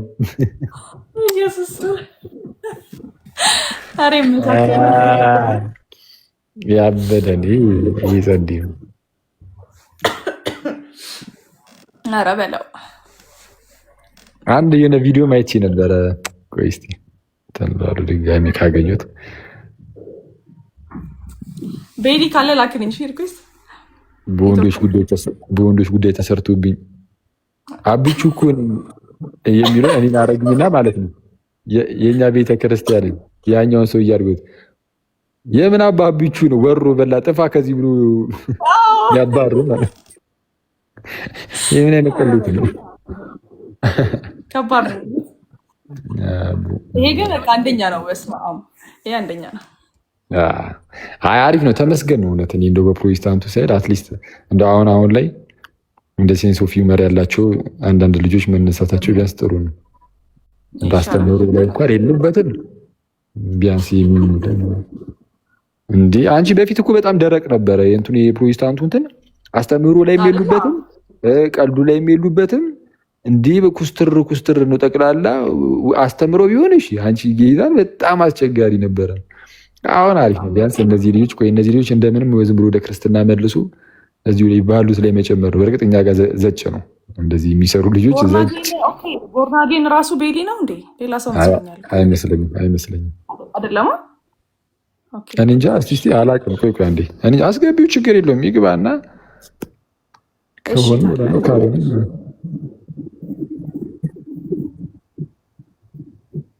ራሱ ነው ወንድሙ ነው ምናምን ይላሉ። አውቀው ነው ወደ ያዛችሁ ነው ሰዎች ወደ ያዙ ነው መሰለኝ። ምን ራሱ ሊሆን ይችላል እንዴ? ያ ምን ይሆንክ ነው? አጥፋው እንጂ ያሟል እንዴ? አየነው እኮ እንግዲህ አበዛው በጣም አንተ ፕሮፋይል እናድርገው እንዴ? ተፈጸመ። እያስገባውክ ነው። ኔትወርክክ ነው። እሺ እኔ አይደለሁም።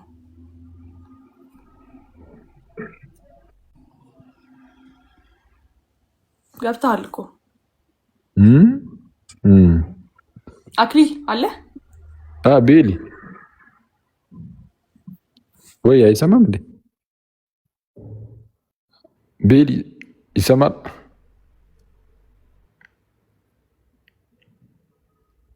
እንደ ጀለስ የሚናገሩን ጠቅላላ ነገር በቃ ቀድመን እየተናገርንበት ደበሩ።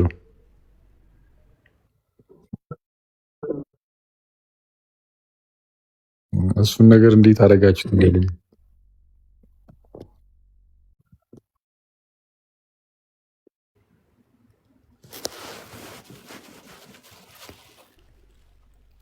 ያስተምህሩ መጽሐፍ የላችሁም እየተባለ ነው። ማን ያለው እየተባለ ነው? ማን ያለው መጽሐፍ አይደለም እንዴ? የኛ እኮ ነው መጽሐፍ ቅዱሱ። ከዛ ያ ሁሉ የአባቶች መጽሐፍ የእናንተ ናቸው እንደኛ አይደሉም እንዴ? እንዴ ይመስገን አምላክ። ሰላም ላንተ ይሁን። እንዴት አለ? እግዚአብሔር ይመስገን። እንዴት ነው? ኦ ቅድም የተወራውን እየመለሰ ያለው ጀለስ እኔ ቅድሙን እኮ እያወራ ያለው ብዬ አስባለሁ። እንግዲህ አሁን እየተሰማ እኮ ነው። እስቲ አንድ በል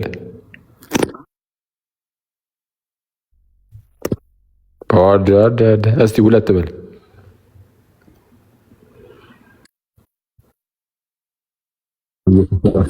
አንድ ለቢሊ አንድ ለቢሊ እናጨበጭባለን። አለን ይመስገን አምላክ። እንዴት ነህ ቢሊ?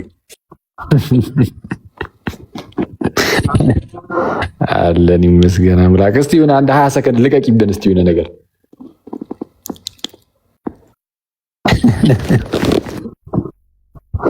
እኔ ይመቸኛል። በዚህ እኮ እኔ እሺ አንተ የምትለው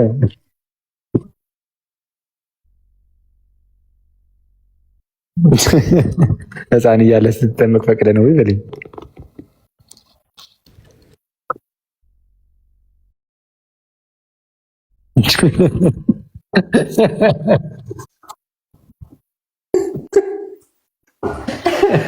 ኧረ በጊዛዝ ያበደ ነው።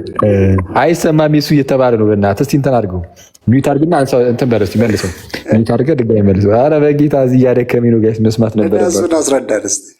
ቆይ እንትን አድርገው ይኸውልህ፣ ከታች አይሰማም እያሉ ነው። ሚዩት አድርግና ከዛ በኋላ መልሰው እስቲ።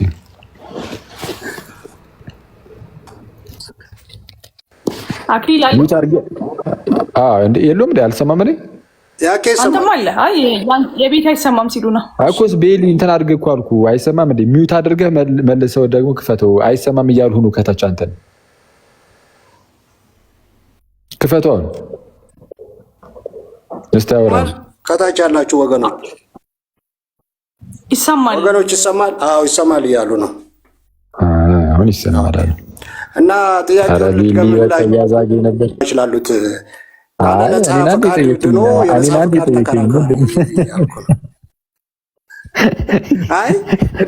ቅድም ስላልሰሙት ነው። እና ለእነሱ ነው የምጠይቀው። ኧረ በእናትህ አንተ እንደው አታሸማቀኝ እባክህ። አይደለም ቅድም አልሰሙትም ብዬ ነው። እና እነሱን ነው የምጠይቀው ወይስ እኔን ነው የምጠይቀው ወይስ እነሱን ነው? እኮ ግራ የገባኝ ልንገራቸው ብዬ ነው። እንዴ እኮስ እኔን ነው ወይስ እነሱን ነው የጠየቀው? ጥያቄውን ስላልሰሙት አይሰማም ስላሉ ለዛ ነው የደገምኩት ነው የምልህ። እሺ በቃ እንግዲህ ምን ይደረጋል። እስቲ ሚውት ላድርግና መልስልኛል። እንደሰማችሁት ቤሊ ምን አይነት ክስ ነው ያቀረበብን? ስለ ነጻ ፍቃድ ስትከራከር እሰማሃለሁ፣ ግን ደግሞ የተጠመቀው ሕፃን እያለ ነው። ማለትም ያለ ፈቃድ ያለ ነጻ ፈቃድ ተድነ ስለ ነጻ ፈቃድ የምትከራከር ሰው አንተን አየሁ ነው እያለኛለሁ። አይ ቤሊ ምን ልመልስልህ አሁን እዚህ ጋር? እሺ በቃ ዝም ብዬ ትንሽ ነገር ልበለ። በአጭሩ ዶክትሪን የሆነ ነገር ማለት ነው፣ አስተምህሮ ነገር፣ ቋሚ የሆነ ትምህርት በመጽሐፍ ቅዱስ ላይ በግልጽ ይነገራል። ይህም ሰው የእግዚአብሔርን ጸጋ በእምነት ይቀበላል። የእግዚአብሔርን ጸጋ በእምነት ይቀበላል፣ በጸጋው እንዲሁ ይጸድቃሉ ተብሎ በተነገረበት በዛ በሮሜ ምዕራፍ 3 ክፍል ላይ በጸጋው እንዲሁ ነው የሚለው።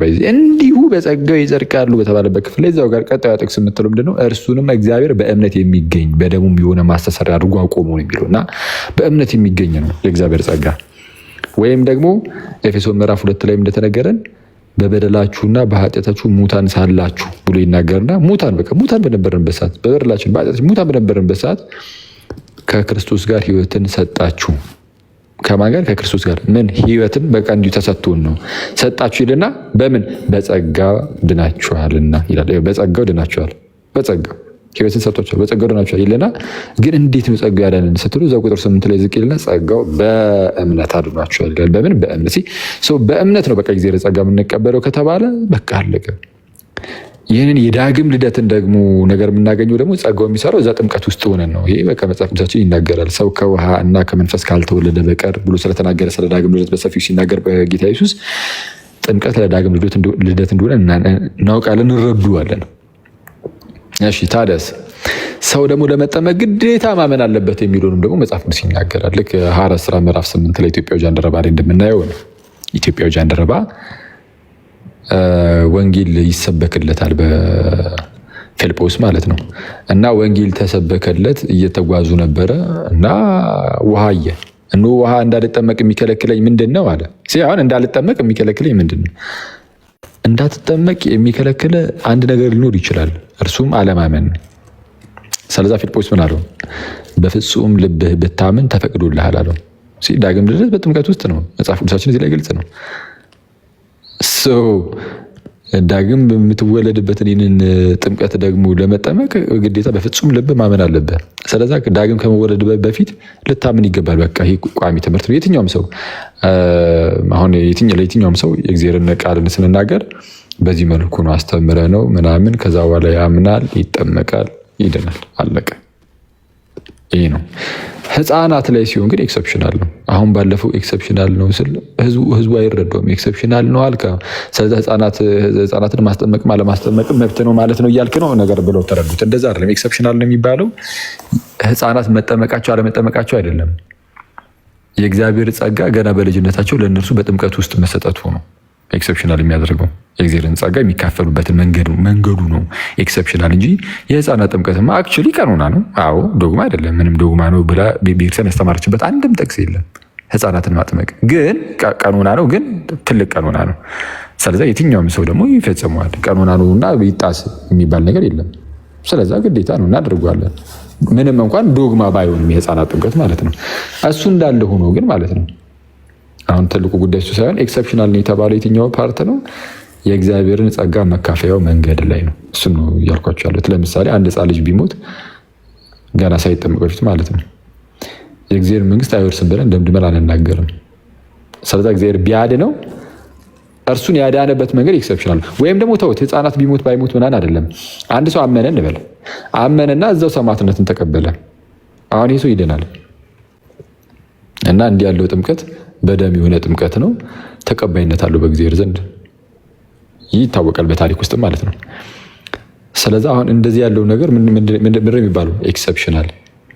ኤክሰፕሽናል ሲባል አይ ሰማዕትነት ተቀብሎ መሞት የሆነ እሱን ዲስግሬድ የሚያደርግ ወይም የሆነ ዝቅ የሚያደርግ ምናምን አይደለም። በጣም እንደ ትልቅ ነገር ነው የሚታየው ይሄ ነገር። እንደውም በሰማዕትነት ማለፍ እዛው አምነ ሰማዕትነትን ስትቀበል በደም የሆነ ጥምቀት ነው ተብሎ የሚነገር ላይ ግን ኤክሰፕሽናል ነው ሲባል ጸጋውን የምትቀበልበት መንገድ ለየት ያለ ነው።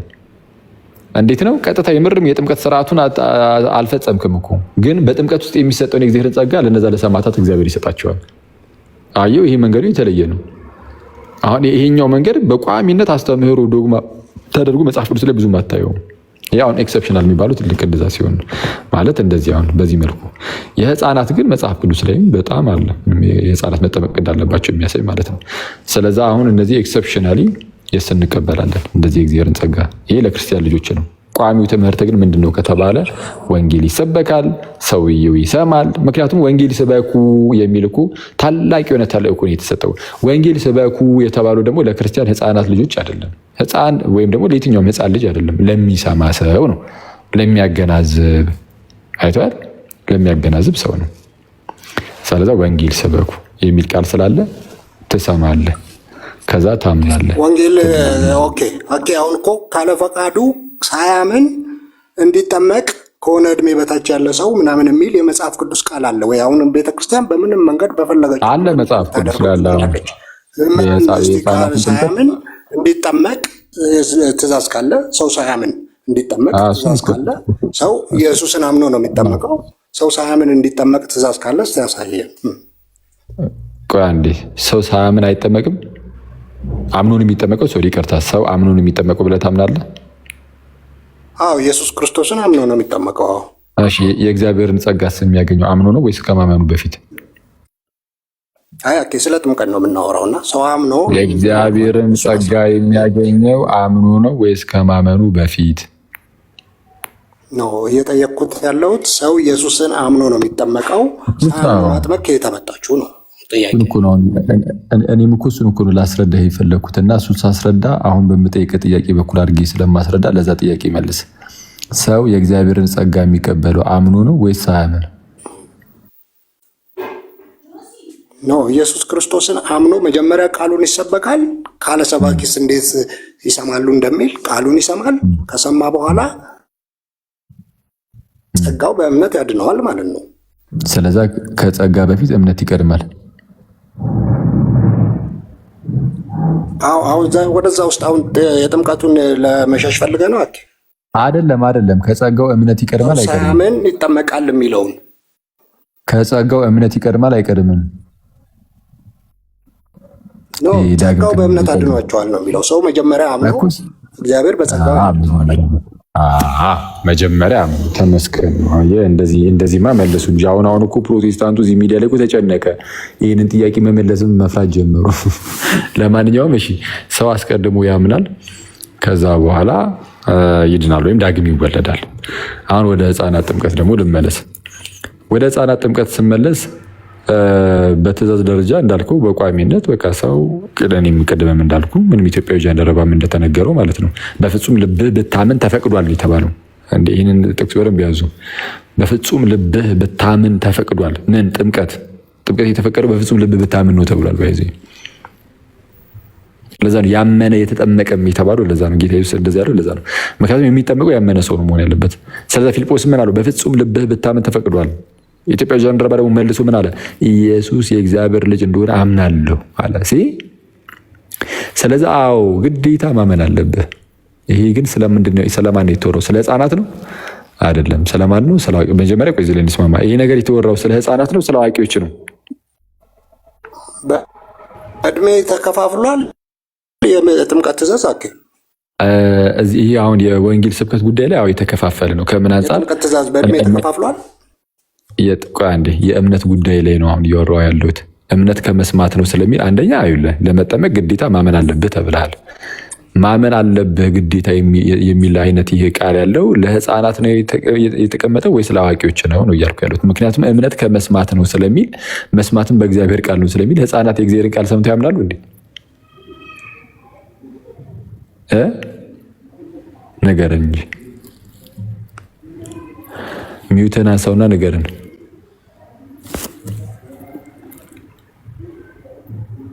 ተቋርጠ ነበር። እሺ እምነት ከመስማት ነው መስማትም በእግዚአብሔር ቃል ነው ስለሚል ህፃናት የእግዚአብሔርን ቃል ሰምተው ያምናሉ ወይ?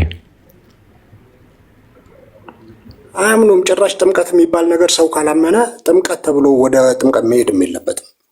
ማን ከየት የመጣ ነው ነው እሱን አይደለም ያልኩህ። አያምንም። ስለማያምን ይሄ ስለ እምነት የተነገረው ነገር ከጥምቀት በፊት የግዴታ ማመን አለብህ የተባለው ነገር ለአዋቂዎች ነው ወይስ ለህፃናት ነው? ጥምቀት ካላመነ ህፃንም ሆነ ትልቅ አይመለከተውም ነው። እስቲ አሳየኝ። ህፃንም ቢሆን የተባለበትን አሳየኝ። ህፃንም ቢሆን የተባለበትን ቦታ አሳየኝ። ያመነ የተጠመቀ ይላል መጽሐፍ ቅዱስ። ስለዚህ ያላመነ ሰው ወደ ጥምቀት ስለ ጥምቀት ማውራትም ህፃንም ቢሆን ያለበትን ቦታ አሳየኝ። ህፃንም ቢሆን ያለበትን ቦታ አሳየኝ እስቲ መጽሐፍ ቅዱስ። ህፃን አዋቂ ትልቅ አላለም። ያመነ በፍጹም ልብ ካመንክ ነው የተፈቀደው። አይ አይደለም፣ አዋቂን የሚመለከት ነው ብዬ እኮ እየነገርኩ ነው። እንዴት ብለህ ከጠየቀኝ አሁን ቅድም እንደነገርኩህ ሰጥቷል ወይ? ሁለት ትእዛዝ ነው የተሰጠው ለአዋቂ ለህፃን ተብሎ ጥምቀት። ቆይ አንዴ አሁን ያነሳነው ሀሳብ አትሊስት ለአዋቂ ብቻ ነው። በቃ ለህፃናት አይነገርም። እንዴት እንደሆነ እኮ እያስረዳው ነው ማለት ለመስማት ዝግጁ ከሆንክ ማለት ነው። በፍጹም ልብህ ብታምን እየተባለ ይህ አነጋገር ለህፃናት ይሆናል? በፍጹም ልብህ ብታምን የሚለው አነጋገር ይሆናል ወይ ለህፃናት? አሁን ህፃናትንም በፍጹም ልባችሁ ብታምኑ ትጠመቃላችሁ ትላችኋለህ?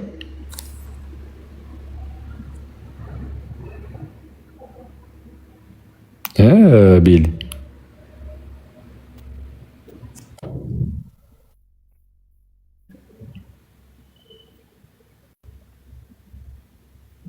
ቤት ይሰማል እንዴ? ድምፅ እኔ ይሰማኛል። የኔ ነው ያንተ ነው? አኬ የሚሰማ ይቆራረጠው ያንተ ነው ቤቲ?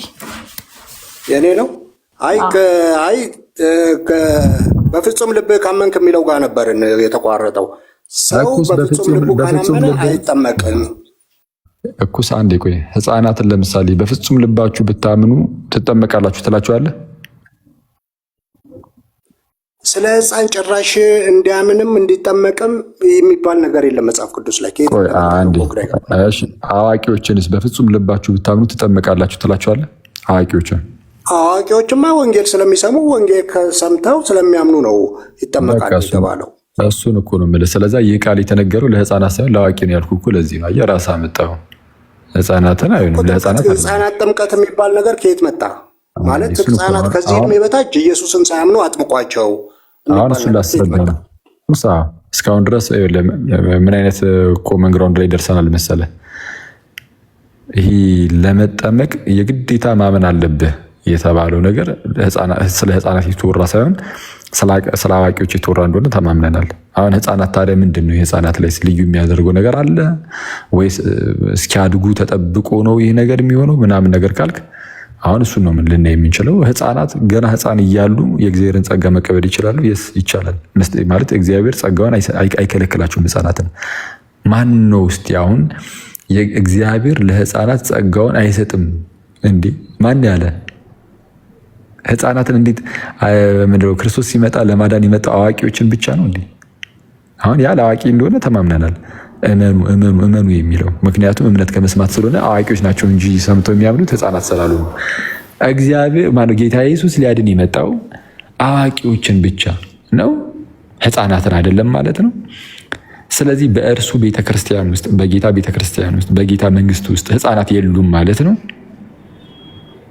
ይልቁንም አዋቂዎች ብቻ ነው ያሉት ማለት ነው። በዚህ በእግዚአብሔር ህዝብ ውስጥ ማለት ነው። በአዲስ ኪዳን ነው አይደለም፣ ህፃናትም አሉ።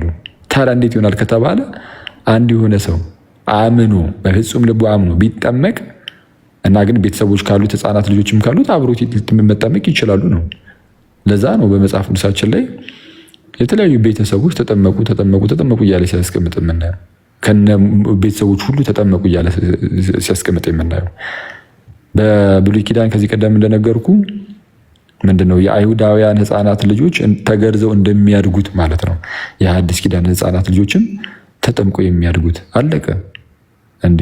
እግዚአብሔር መንፈሱን በህፃናት ላይ ምልኮ እንደሚልክ እኮ ሐዋርያት ሥራ ምዕራፍ 2 ላይ እኮ ተናግሯል። በደንብ አድርገህ ሰማኝ። ቆይ ይሄንን ቤሊ እሺ፣ ዝም ብሎ በበጎ ፍቃድ ነው እንጂ ቃል የለም እያልከኝ ነው? አለ እንጂ አሁን አንተ ባልከው በሎጂክ ማለት ነው። ሎጂክ አይደለም። ለምሳሌ እግዚአብሔር መንፈሱን ለህፃናት ይሰጣል አይሰጥም? አይሰጥም ካልከኝ ላሳይ ይችላል። ቅድመ ሁኔታ አለው። ማመን የሚባል ቅድመ ሁኔታ አለው። ያ ሳይሟላ ወደ ጥምቀቱ ስጥ ማን አለ ነው? አይ እሱኛው ቅድመ ሁኔታ የተቀመጠው ለአዋቂዎች እንጂ ለህፃናት አይደለም። በመጽሐፍ ቅዱሳችን ላይ ለህፃናትም እንደዚህ አይነት ቅድመ ሁኔታ ካለ አሳየን፣ ጥቅስ አምጣ። ሁለት ትእዛዝ አምጣ። አንዱ ትእዛዝ ከዚህ ዕድሜ በታች፣ አንዱ ትእዛዝ ከዚህ ዕድሜ በላይ የሚል ካለ አይደለም የተቀመጠው። በቃ ለአዋቂዎች ብቻ እንደሆነ አይተናል እኮ ቅድም። ወደኋላ ካልመለስከኝ በስተቀር ለአዋቂዎች ነው። አሁን ለህፃናት ተቀምጧል ወይ ብለን የምትጠይቀኝ፣ የህፃናትን ደግሞ በምን እንደምንፈታው እያሳየ ሆኖ። ለምሳሌ በምን እንፈታዋለን መሰለ? እግዚአብሔር መንፈሱን ለህፃናት ቆይ አንዴ በሎጂክ ሳይሆን አንዴ እግዚአብሔር መንፈሱን ለህፃናት ይሰጣል አይሰጥም? አረ ስለ ጥምቀት ነው፣ መንፈሱን ስለመስጠት አይደለም።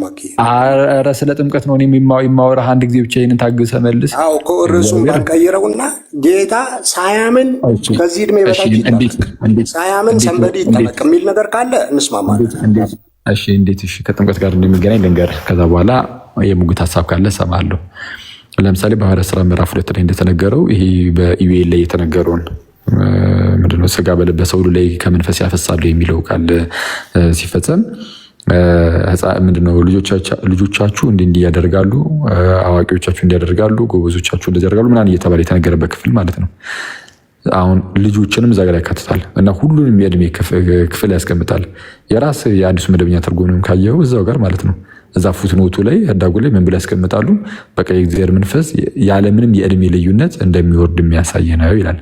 ያለምንም የእድሜ ልዩነት ተመልክቶ የእግዚአብሔር መንፈስ መውረድ። ታዲያ አሁን ከጥምቀት ጋር ምን አገናኙ አክሊል ልትሉ ትችላላችሁ። ግን ይህንን ያዝ አድርጉና በህፃናት ላይ ሳይቀር በልጆች ላይ ሳይቀር እግዚአብሔር መንፈሱን የሚያስቀምጥ ከሆነ ያለ እድሜ ልዩነት እንደተባለው ማለት ነው እግዚአብሔር መንፈሱን የሚሰጣቸው ከሆነ ማለት ነው ጋይስ ጥምቀትን መከልከል አይቻልም።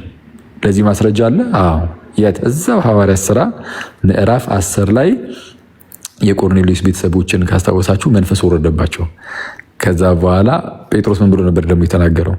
እነዚህ ደግሞ እንደ እኛ መንፈስ ቅዱስን የተቀበሉ እንዳይጠመቁ ውሃን የሚከለክላቸው ማን ይላል? አየህ፣ መንፈስ ቅዱስን ተቀብሏል።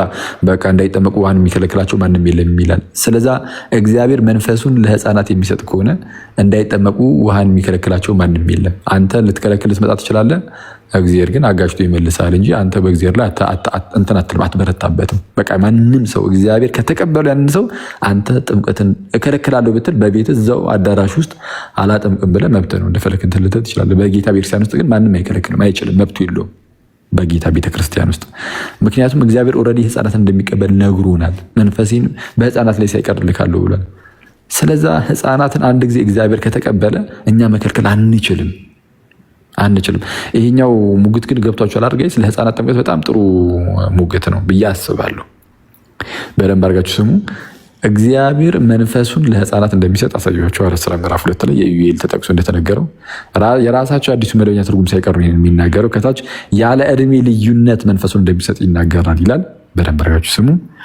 ያለ እድሜ ልዩነት እግዚአብሔር መንፈሱን የሚሰጥ ከሆነ ለልጆችም ጭምር ማለት ነው። ያለ እድሜ ልዩነት ነው የሚለው ዘን እዛ ሐዋርያት ሥራ ምዕራፍ 10 ላይ ደግሞ ምን የሚል ነገር አለ ብያችኋለሁ። ጴጥሮስ ለነ ቆርኔሌዎስ ምዕራፍ 10 ቁጥር 46 አካባቢ ከ45 ጀምራችሁ አንብቡት።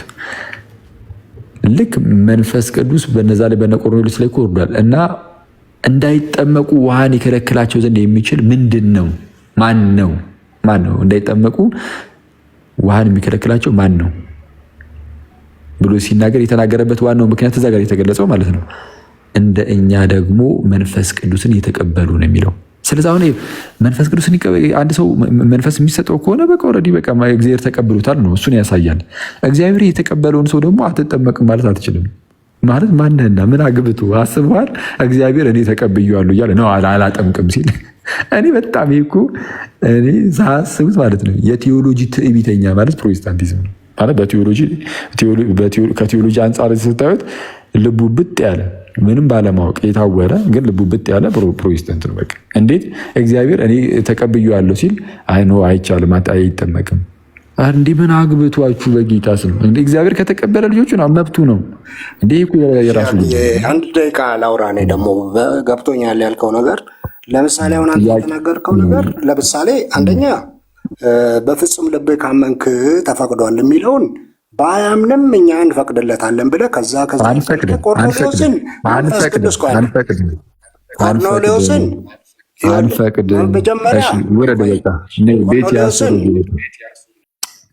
ቤት ያስወርጁም ለእንነጋገር ወረድ እንትን ብለህ በስነ ስርዓት የማትሰማ ከሆነ ምንም ጥቅም የለም። ያሟል እንዴ እንትን በፍጹም ልብ ብታመን የሚለውን ባታምንም እኛ እናጠምቃለን እያልክ ነው ትላለህ እንዴ? ማን ነው እንደዚህ ያለው? ካላመና እናጠምቀውም። በፍጹም ልብ ብታመን ተብሏል። አለቀ። ይህ ቋሚ ትምህርታችን ነው እያልኩ እንዴ ህፃናት እኮ አይደሉም በፍጹም ልባችሁ ብታምኑ የተባሉት አዋቂዎች ናቸው። ለህፃናት እንዲህ ተብሎ የተነገረበት አንድም ክፍል የለም። ይሄ ፕሮቴስታንቶቹ ናቸው እንደዛ የሚመስላቸው መጽሐፍ ቅዱስን ሲያነቡት እንደዛ እየመሰላቸው ያለ እንጂ መጽሐፍ ቅዱሱ ላይ በፍጹም ልብህ ብታምን የተባለው አዋቂ ነው። ስለዚህ የትኛውም አዋቂ በፍጹም ልቡ ካላመን አናጠምቀውም። አለቀ። ህፃናትስ ከተባለ ህፃናትን ደግሞ ቅድም እንዳልኳቸው ነው። እግዚአብሔር ኦልሬዲ ተቀብሏቸዋል። ጌታ ኢየሱስም ቃል በቃል እንደተናገረው ህፃናት ወደ እኔ ይመጡ ዘንድ አትከልክሏቸው ብሏል። በሐዲስ ኪዳን ደግሞ ሰው ወደ ጌታ የሚሄደው በጥምቀት ነው። ከጌታ ጋር እንደሚሆነው ከጌታ ጋር ህብረትን የሚፈጽመው አየህ፣ ከጌታ ጋር የሚተባበረው በጥምቀት ውስጥ ነው። ሮሜ 6 ይነበብ። ከጌታ ጋር እንደሚሆነው ከጌታ ጋር የሚተባበረው በጥምቀት ነው። ከዛ አንተ ደግሞ ምን ታደርጋለህ? ህፃናትን አሁን ጌታ አምጧቸው ማለት ወደ እኔ ይመጡ ዘንድ አትከልክሏቸው ያለውን ጌታ አንተ ግን አይ አናጠምቅም፣ ከጌታ ጋር ከጌታ ጋር አንድ አናደርግም ነው እነሱን ነው በፍጹም ትላለህ። ይህንም የቴዎሎጂ ትዕቢተኛ ያልኩ ይህን ነው። በፕሮቴስታንት ውስጥ ምንም በቃ ቴዎሎጂ አይታወቅ፣ በቃ ዝም ብሎ እንደዚህ ብቻ በስህተት ነገር መንጉድ። እኔ ይቅርታ አድርጉልኝ ጌታ፣ እኔ በጣም አስቸጋሪ እኮ እኔ ተረጋግታችሁ ትምህርታችሁን ብታዩት ጥሩ ነው። የህፃናት ጥምቀት በተለይ እኔ በፕሮቴስታንቱ ራሱ እኮ በፊት ላይ እኮ የህፃናት ጥምቀትን አንቀበልም የሚል እንደ መናፍቅ ነበር የሚታየው። ፕሮቴስታንቲዝም ሲነሳ በራሳቸው በፕሮቴስታንት ውስጥ ራሱ የህፃናት ጥምቀትን አንቀበልም የሚል ሰው እንደ መናፍቅ ሁሉም ነበር የሚያወግዛቸው። ጭራሽ አጋንንታዊ እያለ የሚጠራቸው የአጋንንትን ሀሳብ ተሸክመው የመጡ እየተባሉ ነበር የሚጠሩት። በነ ሉተር፣ በነ ጆን ካልቪን፣ በነ ዙዌንግሊ በቃ በዋና በሚባሉት የፕሮቴስታንት ሼፐሮች በቃ አለቀ። እንዲህ ነበር የሚባሉት። ሳድሊ ግን ምንድነው በቃ የእነሱ የህፃናት ጥምቀትን የሚቃወሙ ሰዎች ቁጥራቸው መጨመር ጀመረ እና በቁጥር ልክ ሲበዙ እነዚህንም በቃ አቅፎ ይዟቸዋል። አሁን ጭራሽ እነዚህ ዶሚኔት አድርገው ህፃናት መጠመቅ አለባቸው የሚሉትን መከራከር ጀመሩ እና አሁንም ቢሆን በፕሮቴስታንት ውስጥ ህፃናት መጠመቅ አለባቸው የሚሉ አሉ። ግን በኮንፌሽን ደረጃ በእምነት መግለጫ ደረጃ ምናምን በፕሮቴስታንት ውስጥ አብዛኛው የፕሮቴስታንት ኮንፌሽኖች ላይ ህፃናት ጥምቀትን ይፈቅዳል እና እንደዛ ነው። እናንተ ሰዎች የህፃናት ጥምቀት በቤተሰብ እምነት ብሎ ምን ማለት ነው? ህፃናት መጠመቅ አለባቸው የለባቸውም የክርስቲያን ልጆች ከሆኑ የሚለው ነው። ምንም ይህን ነገር የሚቃወም አባት እንደው አንዳንዴ ተርቱሊያን ነው ሊጠቀስ የሚችለው። እሱም ደግሞ ህፃናት ምንም ኃጢአት ስለሌለባቸው እንደው ይሄ ምንድነው በጋድ ፓረንትስ በሚባሉት በክርስትና እናትና በክርስትና አባት በእነርሱ ቃል ተገብቶ ስለሆነ የሚጠመቁት ህፃናት እንደው ቃላቸውን እንዳያፈርሱ ድንገት እንደው ህፃኑ ሲያድግ በሌላ በአልባሌ መንገድ ሄዱ ማለት ነው። እነዛኛዎቹ ቃል የገቡት እነዚህ ጋድ ፓረንትስ ማለት ነው የክርስትና እናትና የክርስትና አባት የገቡት ቃል ፈርሶ እነሱ ለሌላ ችግር ከሚመጣባቸው ህፃኑ ቀስ ብሎ ወይ ሲያድግ ቢጠመቅ ይሻላል የሚመስል ነገር አስቀምጧል። ከዚህ አንጻር ነው የተናገረው ተርቱሊያን ራሱ እንጂ በህፃንነቱ አንድ ሰው መጠመቁ የሚቃወም ምንም የለም። ጭራሽ አባት ተላለን ቡኒ አንዳንድ ሰው ድፍረቱ